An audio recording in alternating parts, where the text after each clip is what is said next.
welcome to Sotu number 8. Not round 8, number 8. Number 8. So hopefully we're getting better at this as we go along.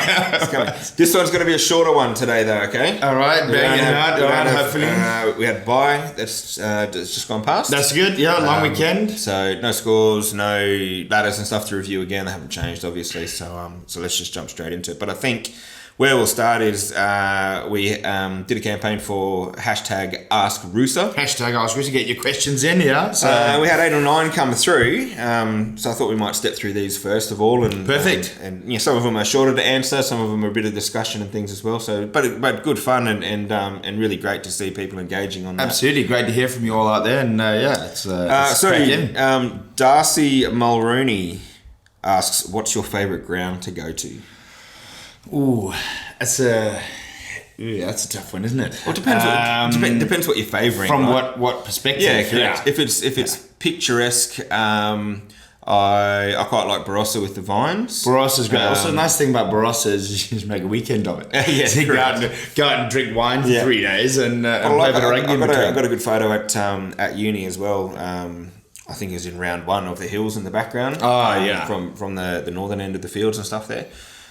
Which is good. I know you got the personal preferences of clubs that you're at. Your favourite club is. Yeah, and some clubs you got really good mates at. Some clubs you don't. And also sometimes the clubs that you go to on that night always seem to have something on. Yeah. And then other times you end up at other clubs where there isn't anything on. So it's a bit of a hit and miss. Yeah, I don't have a particular favourite. I can pin on. Oh, here we go. I was going to say, what's your top 3, mate? What's my top 3? Top 3. If you're going to have to put that into Ask Rusa and. Always put it in there right there, mate. Not too bad. All right, next one. So ski. Oh, I can't believe you've just gone straight over it. Oh, what's my top 3? Okay, I'm going to go Port, just from a personal biases perspective.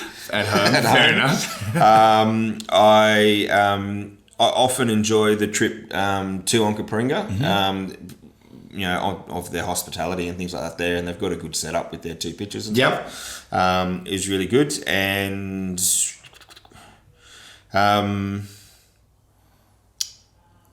third, I'll go Barossa just for the views and stuff like that, being out there and to your point, making a weekend. Absolutely. Where's your top 3?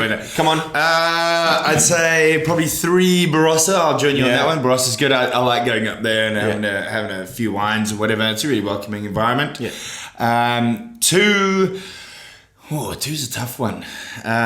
2, maybe Old Collegians. Yeah. It's my old club, so that's a good one to do. I've left my home club off this list, by the way. Yes. Purposefully, because I'm there all the time anyway. So it's not a to go to. It's where I. What about and then my number 1. We always seem to have a good time. It's not necessarily about the view or the field or the blah, blah, blah, but I always seem to have a good time at Souths. Yeah, I was going to say that. I mean, the grandstand and stuff like that makes it pretty cool as well. It is pretty cool, but it's all the social vibe. It's really, like, T-Bone's great. Everybody there just seems to be really welcoming. And so, I really enjoy going down to Souths. Yeah. No, good. All right, well, Skinny asks, will the draw be kept this way for next year? I think so, but I'm talking about Souths. Yeah, not sure. Will the draw be kept the same way for next year, where all teams play against each other once? No idea. Skinny. That's up to the clubs at the end of the day. Correct. Yeah. So when we go back into community advisory group at the end of this season, it'll be based on feedback, from that group as to whether this structure worked or didn't, or modify or. Quick question on that one, Pete. Who's in the community advisory group? It's competitions advisory group. Competition advisory group. Is there's a representative from each club. Okay. So all of the 11 clubs that we've got all come along to that, and we talk through what the season's going to look like, what are the pros and cons, and what are the fundamental question there is what's the priorities for clubs. Because you can have, if it's a high priority that you want to play each team an even number of times, then that lends itself to a different draw structure to we want to have all of our teams at home versus we want to play only teams that are, the same level as us versus we want to get to know every club and, have the chance to meet with all of them. So it all leads to different draw structures and also tough, and it's do we want to focus on just that one senior men's team? Yeah. Or, focus on just that team or are we looking at results across an entire, from under sixes through, or, is our focus on juniors or, so absolutely. So if it would be, to answer that question, voice your opinion to your CAG representative at your club and get them to come to the meeting and voice that opinion from a club perspective, I'd say. Absolutely. Yeah. All right, Pilco Jr. Asking which seniors games are being broadcasted. So we've only got the draw up until round 9 at the moment. So round 7 coming up this weekend is Uni and Onkers at Uni. Round 8 is Elizabeth versus Uni, and that's up at Elizabeth. Awesome. And Get to see a lot of Uni in the next couple of weeks. Yeah, so, we will. Yeah, and then round 9 will be Barossa versus Port, and that'll be up at Barossa. Oh, that'll be nice. Yeah. So that's the next 3 weekends of matches coming up, and then once we've after round 9, once we've got the next part of the draw, then we'll be able to figure out who's live streaming the matches. Absolutely. After that. Do we know if there are any women's games? There aren't any scheduled at the moment at this point in these 3 rounds, but that's not to say one of these clubs might come forward and say. Just talking about their broadcasting now. Yeah.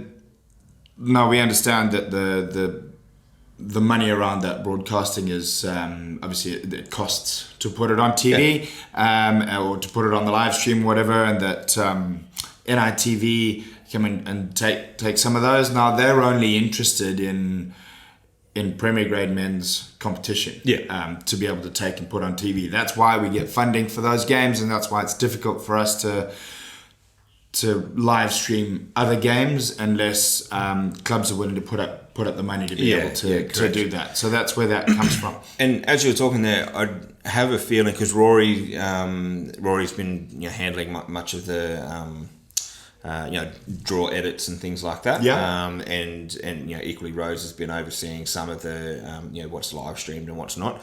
I have a feeling that that the Uni women's team is being live streamed in round 7 with the Onkers game. I think so. Oh, yeah. right. Yeah. I think so that might be one to keep a lookout for as Fantastic. well. Yeah.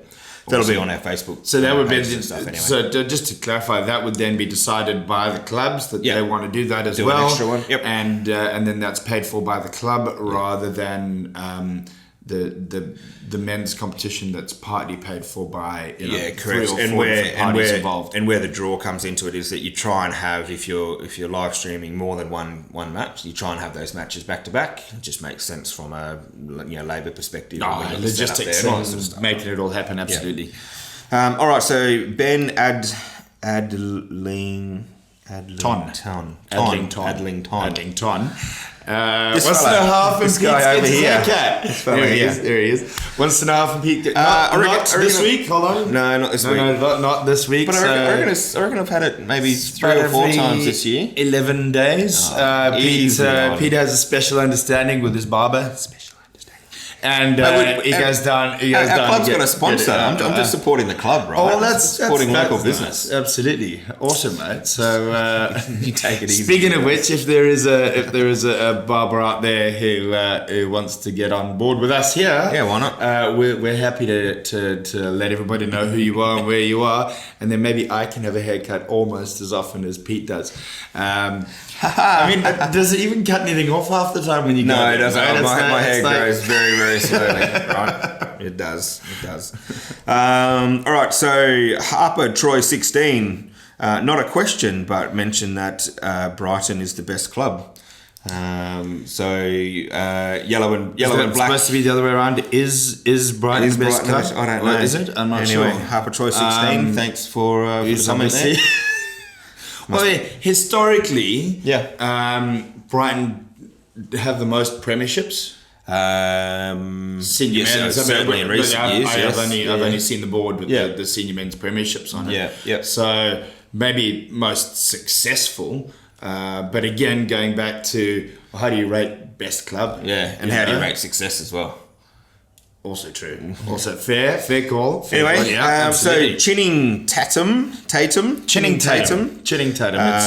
Channing's younger brother. Yeah. No, it's not. I have no idea who that is. What clubs new to Prem Grade do they think have the most potential to be competitive, the ones to watch? So look, based on ladder and based on 2018 Division 1 clubs, Port would be the team to be having a look at. Absolutely. Port's been very competitive this year. Yeah. I mean, Port were even no, they weren't on top. Souths were on top most of the time, but Port were really close on their heels, hot on their heels first, particularly the first sort of 4 rounds. Yeah, and they've got, off the top of my head, three state rep players from 2018 that played for Black Falcons. They had 2 players that just played. So this bye weekend that we had happened to also be SA Rugby League state. NRLSA went up to Darwin. Huh? Yeah, saw that. So there's a couple of fellas from Port that went and played in that as well. So look, there's some good talent, and some of the younger guys coming through the channels there. It's a good strength. I think they're the ones. I mean, having given a scare a bit to Onkers, I think. Probably disappointed in the result they had with Southern Suburbs as well. So a couple of tough games, but they got the opportunity this weekend, I think, against Burnside to shape up again. And is that at Burnside or? It is, yeah. Burnside. All right, that should be interesting. Yeah, it will be.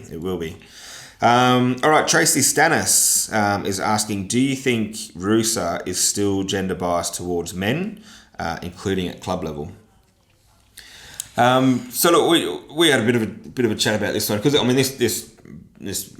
It's a big question. It is a big question. It's a big question. Of all of them in there, obviously, I mean, I'd say the most serious one for us to. So we won't. And I think, I mean, for me, I mean, the first thing that stuck out to me was the word "still" in that, which lends me to think that. And look, I don't know Tracy to the best of my knowledge. Anyway, I might have met her, one or 2 times, but I'd be really interested to find out what her experiences have been and how she's seen rugby and SA evolve, and particularly from a women's perspective, to understand what she's seen and where she thinks the landscape and things like that is now. Absolutely. I've certainly got a view, but it seems inconsistent with her experiences, right? And her impression out there as well. I mean, a lot of the reason why we do this podcast is to make sure that everybody knows what's going on in the office, in the community, in what we're doing. So. Is the question about, rugby union SA, or is it gender biased towards men, as in what we promote and what we're doing from an organisation point of view or from a community point of view? Yeah. I mean, from an organisation point of view, we've got, if we start with development, a lot of our development goes into the female space because that's where we get funding. Yeah. But that's also where we see opportunity for growth and stuff in the game as Absolutely.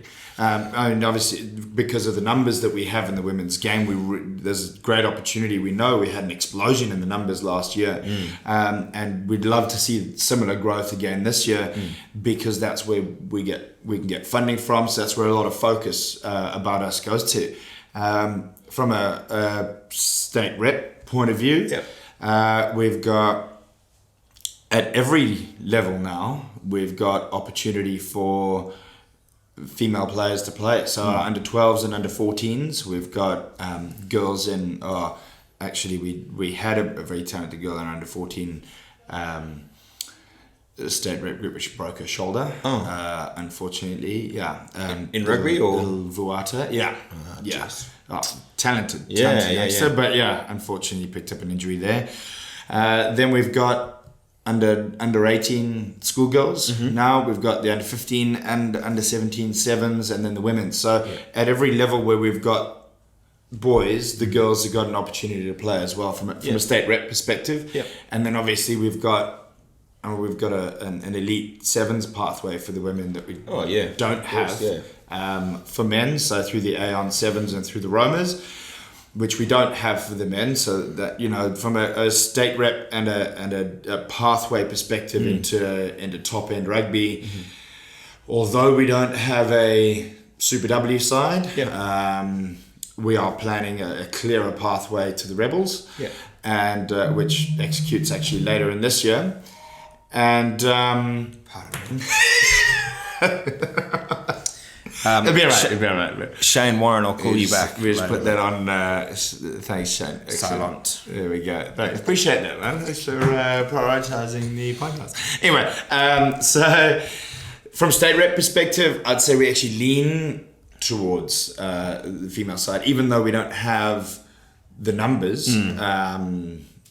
Particularly at the moment with the under 18 schoolgirls. If you are 16, 17 or 18 and wanting to play rugby, loving to play rugby, come out and get involved. We've got an under 18 schoolgirls team going away, and we really want that to be full of South Australian girls rather than fill up with interstate girls, if we can get away with it that way. So from a state rep perspective, there's that. From a development perspective, our focus is on women. So it'd be really interesting to find out from Tracy, how she feels about that, and what I mean. I know, as well, we touched on it there. The senior men's competition is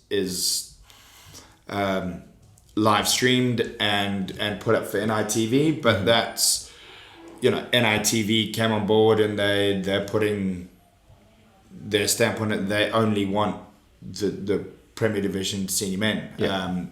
We knew that because last year they wouldn't do any of the Div 1 games either. Yeah, correct. But I think also what NITV were looking at in that space was on the best quality of rugby that we were able to offer. Now, if that came from the women's team, then it would be the women's team. I'm sure that hopefully, I couldn't even say, but if there's men's only netball teams, if the better quality is coming from the women's netball teams, and they're the ones that are going to be streamed for that sport, you know what I mean? Correct. I'm trying to, I don't want to make it purely a gender-based discussion. There's other factors and things that come into this, but I think it's a valid point. I think it's still part of the conversation that we're having, but I think we're certainly making, my experiences, it's constantly a conversation in Australia, isn't it? Oh yeah. About gender equality, and is everything open above board, and we're making the right decisions for everyone. As we say, we're in an inclusive environment, and it doesn't matter if you're male or female. In order to play rugby, yes it does. Because it'll depend on which competition you're in. But outside of that, the way you're treated, or the value based on you as a player, coach, individual, no. No, it shouldn't. No, let's put it that way. Yeah, exactly. Absolutely. And outside of players and things as well. I mean, there's also administration. There's referees. We're actively trying to find more females in those spaces. Absolutely, well, referees, coaches. Coaches is a big one. Yeah, we're really, really looking for more female coaches, and definitely female referees. For sure. All right, cool. But let's try and touch base with Tracy, or Tracy, if you want to reach out and want to have a coffee and help me to understand more. Where absolutely what's your experiences and stuff been, and what the impression is. I mean, obviously, Tracy's got an impression of what she's been through in the environment, and how we can learn from that and make sure that people are understanding that we definitely. I mean, if it was a negative experience, that's something we're moving away from and not interested in at all. Yeah, for sure. Right, Angus C, dream team for the Wallabies this year. So I've spent some time. I've written mine out. So strap yourself in. I'm going to keep this brief. All right, I'm going to argue with you as we go along, but that's all right. No problem. So in the props, I'll tell you what. You shoot through yours, and then I'll have my changes. Maybe the guys can do some fancy. I don't know. Probably not. Look, he's shaking your head. Graphic type of thing. Nate doesn't care. All right, while you're getting your hair cut, mate, you can do up some nice graphics for us. All right. Props. Alan Alatoa. Yeah, Alatoa's solid. Scott Sio. I think Taniela Tupou will get a jersey in there, and Sakopi Kepu. Yeah, well, I'll let you finish, and then I'll touch on that. For hookers, Folau Fuenga and Tatafu Pilatonau, I think will get in the hooks. But I like Anario Rangi from Rebels. And he's been pretty on point with his line-out throws, but I don't think he's going to pip those two for a gold jersey, unfortunately. 4-5 in the locks, I think Adam Coleman, Rory Arnold, and Isaac Rodder. And then in the Lucy's 6-7, Hoops and Lukan Salakai Lotu. With Isi Naisarani at number 8. I've left Powie out of there. I think he's going to be injured. I don't think he's going to make it. Well, he's out of Super Rugby now, resting for the World Cup, mate. Yeah, well, if he's in there, he deserves a spot. But I'm not sure if he's going to... Mate, there is I'm sorry, but there isn't a rugby player in the world like Pocock. Oh, no. He's head and shoulders above any of these guys that agreed. you've already mentioned. And to me, it's a he's got to be no-brainer. fit. You pick him first and you put him on the field. Even if he's 70% fit, he's still better than half of those guys. Okay, I'll pay that. So, personal. I mean, look, it has nothing to do with him being from Zim, but he's he's a phenomenal player. Oh, solid, hard worker. And he's one of those guys. There's a number of you've heard me in the office a number of times. Just do something wrong, Dave. Like honestly, just do anything just do something wrong. Like jaywalk, do something. Just so we know you're human, please. Because at the moment I'm not sure if he is. There's a couple of funny memes. One actually, which I'll get the guys to put up there, is like with a car broken down on the side of the road, and it says, "Did somebody say breakdown?" And it's Pally's head popping up in the middle of it, right? Anyway, into the backs. I think the scrum halves are going to be Will Guinea, and I'm going to back Joe Powell. Sorry, who's the Brumbies halfback. I've dropped Nick White out of there. Powell's, he's had a good season. He has a good season, good service, good coverage around the park. He had a particularly good game this weekend, I thought, against the Waratahs. Genia's class, and you got to pick him at this point. The decision about what we're going to do though moving forward from Wallabies' perspective is, how old is Genia now? And are we going to the World Cup to win a World Cup, or are we building for the next couple of years to try and get our hands on that other little trophy that you play for down south here underneath in the bottom of the world? What's it called? We don't talk about that. So we're going to win it this year in Perth anyway. So it's about to me, is Genia still going to be there when Australia win the next Bledisloe? I don't know. I'd say there's, particularly looking at your list for the back line here, that 9 and 10 combination, we really should be looking for younger players. Unfortunately, is anybody really putting up their hand? With Dermot up at the Reds, I like him. I think he's really, really exciting, and he could go really, really well. I'm not sure who's playing 10 or 9 or 10 for the under 20s at the moment. I do know that there's a second rower from Brumbies who's playing in the 20 World Cup, and he's doing really well. So he would be one of my picks for 4 and 5 to learn from them. And I'd pick Rangi from the Rebels ahead. I think his work rate is massive at 2. Sorry, just going back, so I don't have to go back and overdo the whole lot. But that'd be my decision anyway. How about 10? 10. Look, I back Quaid. As a devout Queenslander, Quaid frustrated me no end. Soon after the Reds won, I think 2011. And then sucked ever since. And Quaid was always, I found him to be kind of a 50-50 player. He was, when he was on, but then he would just have equally as many off sort of moments. Correct. I think in maturity he's developed a bit, and what I've liked in Will and Quaid this year at the Rebels is their really flat attack. And he takes it to the line. And looks and has 2 or 3 options, and just seems to find holes. If somebody's running at a hole, he'll generally put you through it. Yeah, right? Absolutely. But when I watch the Reds and Tars play each other, Bernard had it over Quaid in that match. Bernard Foley, but with the Rebels, But with the Rebels. Yeah. But I don't like. Although watching this weekend, I thought Foley was. So put it to you this way: we're spending a lot of time on this, but Quaid, for example, I think he could, if the worst were to happen in a match, I could see Quaid filling a wing, potentially even filling fullback. I can't see Bernard being as flexible in those positions. in my mind, if you're going to beat the All Blacks, you got to have a certain number of players on the park that can do something spectacular. Yeah. You don't want somebody who can just go through the motions and play to it. You just set your game plan and kick it into a corner and go through the. If you're going to go there, you're going to go there and just run your game plan. You need somebody who can create something from nothing and be exciting and unpredictable. Yeah.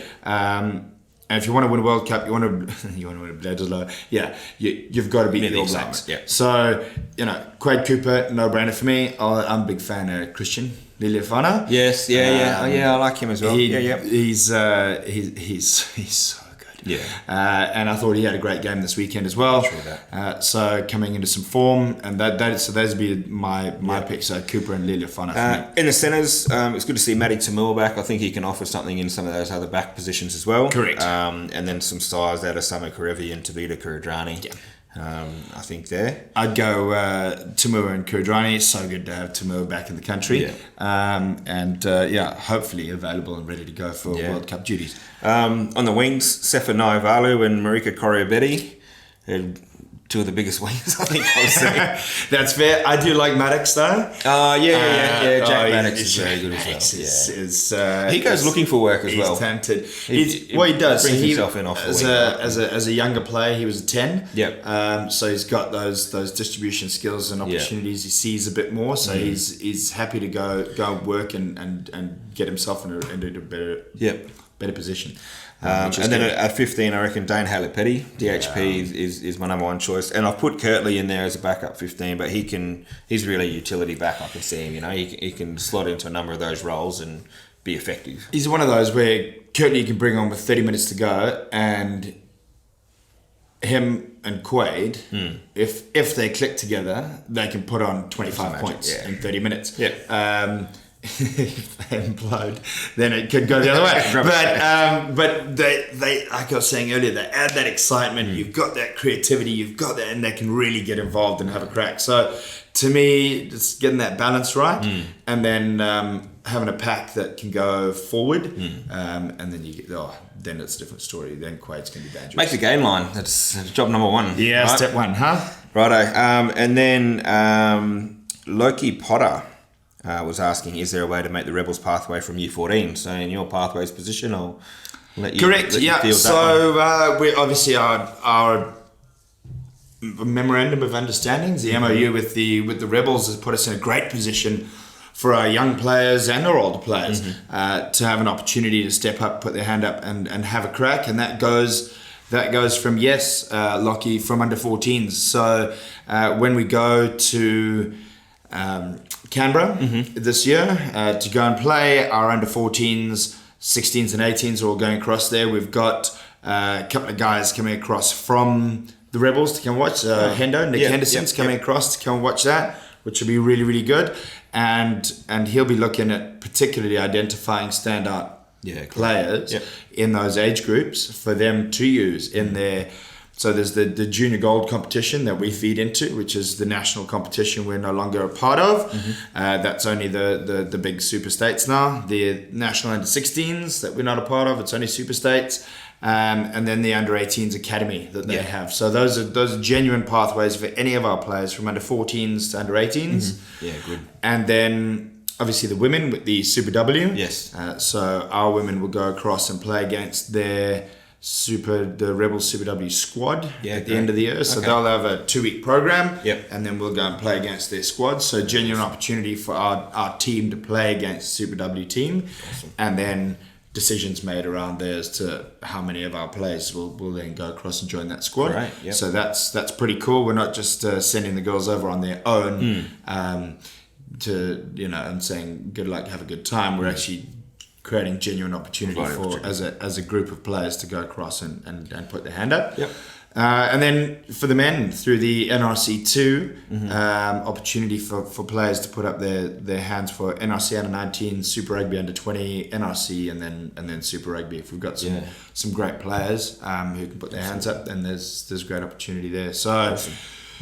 Yeah, big answer to that question, but yes, lucky under 14s definitely have a pathway into the Rebels, into their teams. So absolutely, train hard, do well in the South Australian side, and you can be picked up. Yeah, awesome. Absolutely.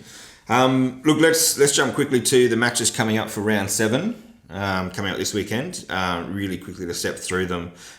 So Woodville are hosting Brighton, but that match will be played at Burnside again. Right, okay, so Woodville don't have their home grounds. And then Burnside are hosting Port, so those 4 clubs will be there with probably some extras in the 16s, 18s. Absolutely, big mix of clubs up there. So it'll be another big day down at Burnside there. Then Adelaide University are hosting Onkers, as we said. That's a live stream match at uni.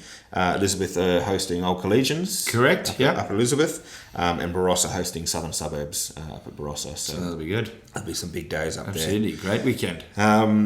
Let's jump on the other activity which is happening over the next week, and in fact we'll be in the middle of it, and we'll be filming somewhere else. I reckon next week we'll sort it out with the guys.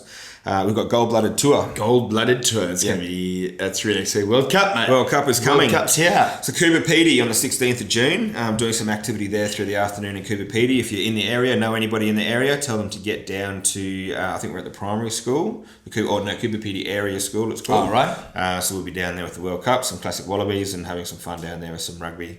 And then at Port Augusta on Monday the 17th of June. Absolutely. At Central Oval, so that'll be after school hours, so around about 3:30. We're doing some school activity beforehand, and then for anybody in Port Augusta area that wants to come and have some rugby fun and meet some classics and see the World Cup and anywhere around there, come out see a World Cup. Yeah. How often that doesn't happen? Get your photo. Meet some of the Wallabies. Correct. It'll be really good. And then we're moving down into the Clare Valley and Barossa Valley on the Tuesday. So Taylor's Wines, who is one of the sponsors of the Wallabies, yes, which is a South Australian company. Yep. So we're taking the World Cup to Taylor's Wines. That'd be really good. Yeah. And then terrible place, Taylor's Wines, to have to go and hang out. I know, right? Out in the Clare Valley, beautiful. And then given we're in the area, we'll stay at Barossa for their Tuesday evening training, which I think Elizabeth is. Yes, Elizabeth coming up to come and train as well at Barossa on Tuesday night. Which should be great. That'll be awesome. And then we're in Adelaide on Wednesday the 19th. So we've got an invitation only breakfast at Adelaide Oval. For some people there.